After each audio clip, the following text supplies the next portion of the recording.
Alright, there's something about this that I'm pretty sure you've immediately noticed. This is not the gtech world, this is not even Minecraft. Now here's the problem. At the end of the January episode I did mention how my laptop kept freezing. Well, that's kind of still happening. I had to deal with it with the first week. I had to use a substitute laptop for the second week while it was being repaired. Third week was reading week, so I was doing more productive things. And then finally this last week, it started freezing again after I thought it was repaired. So, that's great. I don't know what the hell I'm gonna do about it. I'm probably just gonna have to get a new laptop, but I really don't want to, because, you know, tech prices these days are insane. And also file transfer stuff is just really annoying in general. So yeah, I couldn't really play the gtech world. I noticed that my laptop tends to freeze more often if I am running it more intensely. Naturally, if I want good render distance on Minecraft, well, that's just not gonna end well. But I gotta record something, so I'm substituting gtech with Rain World. In case you're wondering, I'm recording this voice at a separate time of the gameplay, but I'm also cutting it to make it look like I'm talking at the same time as the gameplay. There, did I break your immersion?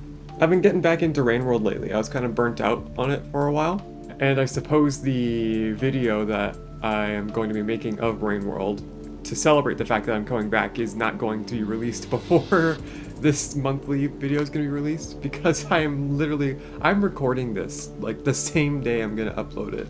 Listen, I've been busy. University's been picking up lately over this past week and next week, to be honest.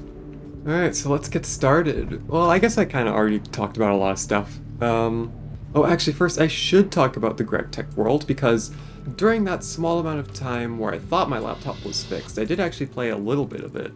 Not much, though. I practically completed, like, one quest, which was make wire cutters. And there you go. Now you're caught up.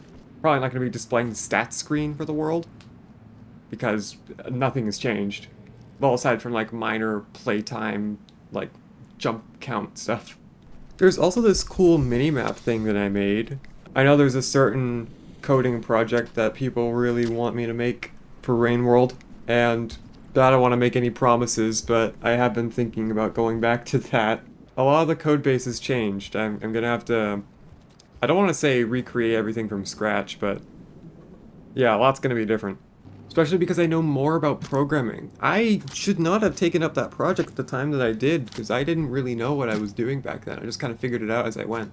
But now I do know what I'm doing, and just I don't have the motivation to work on it. I'll get there eventually. I just need some time. Maybe over the summer, when I have time. If I have time. The thing is, and I'm sorry if I sound selfish here, but I'd rather focus on my YouTube channel, because the mod isn't making me money. I know that sounds selfish of me, but I kinda need money to not die. But anyway, this cool minimap thing that I made. I've been getting really into archipelagos lately, and I saw that CJ was doing one earlier this month, actually. I think a week ago today. And I was like, shoot, I want to join that. Wait, does Rain World have a randomizer? Because at the time, I had been thinking a lot about Rain World and getting back into it. And then, of course, Rain World does have an archipelago. Cool. Just an FYI, I tried Rain World for the community archipelago. That's why I made the mini-map, because I wanted, like, my screen share to look fancy. I don't think Rain World can handle a 2,000-person archipelago very well. Like, genuinely, I don't know if it was something on my end that was really weird, or if, like, all the Rain World players experienced this, but I was having some really bad performance issues about, like, 3 hours in, and then eventually my game just stopped loading, and I had to tell the mods to release my stuff. And it was a shame. It was a shame the way that ended. And now I see Chrism's doing another one of these archipelagos in a week from now, and against my better judgment, I want to play Rain World again. But, like, I don't know, because I don't know if it was something I did that caused the performance issues. Also, personal pet peeve, the pop tracker for Rain World. I don't actually know how good it is for just, like, a randomizer. I imagine when you're manually checking off everything in the pop tracker for the Rain World randomizer, it works perfectly fine. But connecting to Archipelago, I'm pretty sure the pop tracker is like bad. It was like incorrectly checking off arena tokens I hadn't got yet, and sometimes it would refuse to check off arena tokens that I did get, and the unlocked gates that were being displayed were just completely wrong. Like, I can't imagine it's easy to make something like that, and I did delve into the pop tracker pack for Rain World, and I did see that, at least it gave off the vibes to me that was a little bit amateurish. I don't want to make any assumptions, of course. For a Rain World pop tracker, it is actually very well made. It's just that the archipelago connection doesn't really work in my experience. Like, it displays a lot of the things wrong. Specifically the gates and like the checks. But that's about it. And yeah, I tested the Rain World archipelago in like a single player environment. I did like a Rain World Balatro archipelago locally hosted on my laptop. Amazingly, it never froze during that. But yeah, I found that locally hosting it with fewer players, it didn't break the game. Fewer players being one player just playing multiple games, of course. But yeah, no, it didn't break then, so I think it's just the player count. So I think that the people who made the Rain World Archipelago kind of need to get that working with busier lobbies. Because I tried a lot of stuff. I tried disabling every other mod I had on, like the minimap thing that I made. I figured, what if that's causing the issue? I tried disabling pretty much everything except for the required mods. I tried connecting to the no text lobby. That didn't fix it. Like, I tried everything I could think of and nothing was working. So I think it's just the fact that it was too high of a player count. And I think that needs to be worked on, but I did not make it, so maybe I'm being like presumptuous and mean. My point is I want to play Rain World in the Archipelago again. I just don't want my game to break, because oh my god, I was upset for a little bit there. But I got over it. Now, do I publicly release this minimap mod? Probably not. It uses an external program to run, so unless I wanted to reprogram this to work in the game itself, and I don't know where to get started with that. And of course make it better. Because of how the maps in the game work, I had to manually program every single room I would expect to go into to like align itself with this map, which took a while. And so I had to do that for literally every other campaign, because I only did it for Rivulet, because that was the character I was playing for the Archipelago. Because I wanted to move fast and have to travel between shelters quickly. I missed that experience, that was fun. I'd have to program it to not be hard-coded for Rivulet, and also maybe work in the game itself because, you know, external program.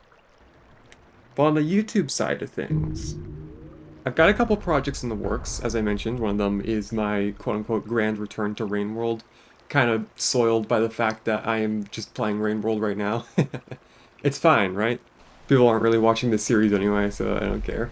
Not that it was ever meant to be watched, but I am going to try and take advantage of the fact that sometimes it is. At least, I hope. It's only the 4th episode so far. I've got another video that I was halfway through editing before university started picking up again. And hopefully it shouldn't take too long. I'm still going to need another week before I'm really in the clear. Well, maybe 2, actually. Yeah, no, and then end of March means beginning of April, and that's when finals happen, so next couple of episodes are going to be a bit dull. I've been somewhat concerned about the continuity of the series, because there are just some times where I'm really not motivated to play the world. Like, I go in and out of phases for games, so I don't think a 10-year project on a single Minecraft world, in hindsight, was a good idea. Even at the time, I didn't know whether or not I was going to get through with it, and like, I keep talking about this, but I really want to try. I am going to assume that the March episode is also going to be a bit small, as well as the April episode. But then May, June, July, and August, I'll just have to see. I usually end up taking summer classes, just to keep ahead with my credits. It gives me more time to breathe throughout the real semesters. But then again, summer classes have this like great balance where I'm busy enough to keep me productive, but I have enough free time to do the things that I want. It's actually very convenient. Again, it'll pick up more once I finally graduate, or over the summer, whichever works. So I've got like 3 things in the works right now. The project that I just mentioned I was halfway through, the grand return to Rain World. Yeah, they're different projects, sorry. And then a third project, which I've been just kind of working on in the background, that I'm actually like really excited for. It's kind of more of a special thing. I guess we'll see eventually when it comes out, but it involves a lot of like post-commentary stuff. So obviously I want to make it look good, and that involves learning a couple skills. Honestly, I think those 3 videos that I just mentioned are probably going to cover my channel for the rest of the year, let's be real. It'll take me like a week or 2 to finish editing the smaller one. It'll take me like around a month to edit the Rain World one, because it's kind of a long video. And then the special project, if I don't get it done over the summer, then it'll probably be coming out in December. Just how it is. Lately, I've been really wanting to take my YouTube channel kind of seriously. Like, I mean, I guess in some abstract sense I always have, but I gotta put myself out there. I want to try collaborating with people. It's just the problem is I don't want to come off as like parasocial. Like, it's weird because if I don't contact people with the motive of collaboration first, then they might think I'm parasocial. But if I do contact them with the motive of collaborating, then they might think I'm just trying to use them for my own personal benefit. For anyone who doesn't have social anxiety, this is a great introduction to how that works. But I realize most content creators are nice people, so there's usually no hard feelings if I get rejected. Or at least I assume. I haven't actually really tried it at all yet. Well, kind of. It'll make sense in time. I just gotta make good stuff, so that way they'll take me seriously. Like, I'll let them look at my channel as a background check, and then they'll see that I make really, really cool videos, and then they're gonna be like, I want to be in really, really cool videos. That's how you get them.